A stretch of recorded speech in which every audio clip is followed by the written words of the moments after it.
یہ تو ممکن نہیں ہم مدین چھوڑ دیں، یہ تو ممکن نہیں ہم مدین چھوڑ دیں۔ اس وعدے کی تکمیل سب سے پہلے کس نے پوری کی؟ حضرت موسیٰ۔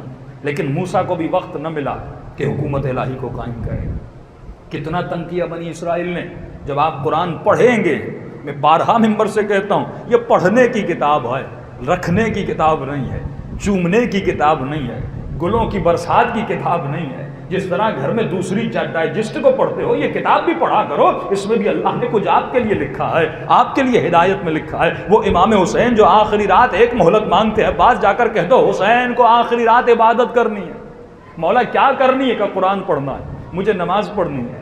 کیا مولا آپ نے کبھی قرآن نہیں پڑھا؟ یہ حسین احکام سکھا رہے ہیں کہ دیکھو حسینی کون ہوتا ہے، اس کی زندگی میں قرآن کی امپورٹنس کیا ہوتی ہے، اس کی زندگی میں نماز کی امپورٹنس کیا ہوتی ہے، اس کی زندگی میں اخلاق کی امپورٹنس کیا ہوتی ہے، اس کی زندگی میں ادب کی امپورٹنس کیا ہوتی ہے۔ یعنی اگر ادب کو جسم دیا جائے تو عباس بن جائے، اگر صبر کو جسم دیا جائے تو حسین ابن علی بن جائے، اگر سخاوت کو جسم دیا جائے تو حسن ابن علی بن جائے، اگر عبادت کو جسم دیا جائے تو زین العابدین بن جائے۔ یہ صفات معصومین کی کیوں؟ جعفر الصادق، امام موسیٰ الکاظم، امام علی الرضا۔ یہ رضا رضا کہنا آسان ہے، لیکن وہ رضا اپنے وجود میں پیدا کرنا بڑا مشکل ہے۔ امام کاظم کا نام لینا بڑا آسان ہے، لیکن والکاظمین الغیظ، یہ کظم الغیظ اپنے وجود میں پیدا کرنا بڑا مشکل ہے۔ زین العابدین کہنا بڑا آسان ہے، لیکن عابدوں کی زینت بننا بڑا مشکل ہے۔ حسین ابن علی کو صابر کہنا بڑا آسان ہے، لیکن حسین جیسا صابر بننا بڑا مشکل ہے۔ جب آپ چیزوں کو محدود کر دیں گے، یعنی کربلا کو واقعے تک محدود کر دیا، ہم نے یہ نہیں سوچا قیام عاشورہ، لفظ قیام استعمال ہوتا ہے، یعنی ایک ایسی جنبش، ایک ایسی ریولیشن جو امام حسین نے پیدا کی۔ اس مومن کو کہاں تک جانا تھا؟ ظہور تک جانا تھا۔ آپ سوچئے اگر کربلا نہ ہوتی، دنیا میں شیعہ کتنے ہوتے؟ اس دن، جس دن کربلا ہوئی، یعنی عاشورہ کے دن، اس وقت کتنے شیعہ تھے؟ علماء فرماتے شاید 200 جو امام حسین کو امام بھی مانتے ہوں اور اس کی پیروی بھی کرتے ہو، شاید 200 شیعہ ہوں اس زمانے میں۔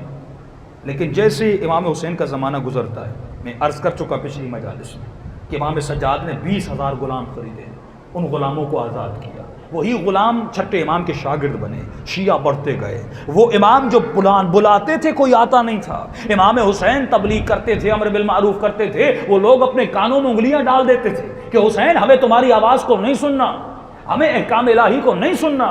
وہ امام حسین بتا رہے ہیں لیکن لینے والے لے نہیں رہے۔ لیکن ایسی کربلا نے تبلیغ کی، ایسی اماموں نے انسان سازی کی، اس کفر کے معاشرے، ظلم کے معاشرے اور فسق و فجور کے معاشرے میں یہ ایک وقت آتا ہے جب امام رضا سرزمین طوس پہ آتے ہیں تو لاکھوں کا مجمع کھڑا ہے صرف اس کے لیے کہ ایک حدیث سلسلۃ الذہب کو لکھے۔ وہاں حسین بلا رہے ہیں، کوئی آ نہیں رہا، حسین کہہ رہے ہیں لکھو میری باتوں کو، کوئی لکھ نہیں رہا۔ لیکن امام رضا کا زمانہ آتا ہے، امام بتا رہے ہیں، لاکھوں کا مجمع ہے جو ایک جملہ لکھتا ہے۔ میں نے عرض کیا کہ امام حسین کی قمیص کو بدن سے اتارا گیا، کوئی خریدار نہیں تھا، لیکن امام رضا اپنا ایک کرتا دعبل کو دیتے ہیں اور یہ دعبل کہتا ہے یہ کرتا لوگوں نے مجھ سے مانگا، میں نے ٹکڑے کر کر کے لوگوں کو دیے، اور امام کا کرتا 20,000 درہم میں بیچا جاتا ہے۔ 20,000 کا تبرک اس کرتے کا ملتا ہے۔ یعنی آپ دیکھ رہے ہیں ڈے بائی ڈے امپورٹنس بڑھتی جاتی ہے، شیعت بڑھتی جاتی ہے، ظلم کا محاصرہ، قتل کیا جا رہا ہے، شیعہ ہجرت کر رہے ہیں، جہاں جہاں سید ملتا تھا اسے قتل کیا جاتا تھا، زندانوں میں ڈالا جاتا تھا۔ یہ معتصم کا زمانہ، یہ زمانے کتنے مشکل ہیں، لیکن آپ دیکھ رہے ہیں شیعت کی تعداد میں کمی نہیں ہوئی، کیونکہ امام حسین ایک کلچر دے کر گئے، ایک تہذیب دے کر گئے، جس کو آپ مجلس کہتے ہیں، جس کو آپ جلوس کہتے ہیں، جس کو آپ ماتمداری کہتے ہیں، یہ ایام اللہ ان کو منانا چاہیے۔ فرمایا یہ امام حسین نے ایک یوم اللہ دیا جس کو عاشورہ کہتے ہیں، یہ 10 دن، یہ 40 کے دن، یہ جناب سیدہ فاطمہ الزہرا کی شہادت کے دن، ان کو جتنا ہو سکے منائیں، کیونکہ یہ آپ کا اپنا اون کلچر ہے، اپنا کلچر ہے۔ اس کلچر سے کیا ہوتا ہے؟ امام حسین کا پیغام بڑھتا ہے۔ یعنی کہاں کربلا کے 72 اور کہاں آج کے 300 ملین شیعہ، یہ کس کی دعا کا اثر تھا؟ اسی کلچر کا اثر تھا۔ یعنی کربلا شیعت بڑھا رہی ہے، کربلا مومن بڑھا رہی ہے، یہاں تک کہ امام زمانہ کا ظہور ہو جائے۔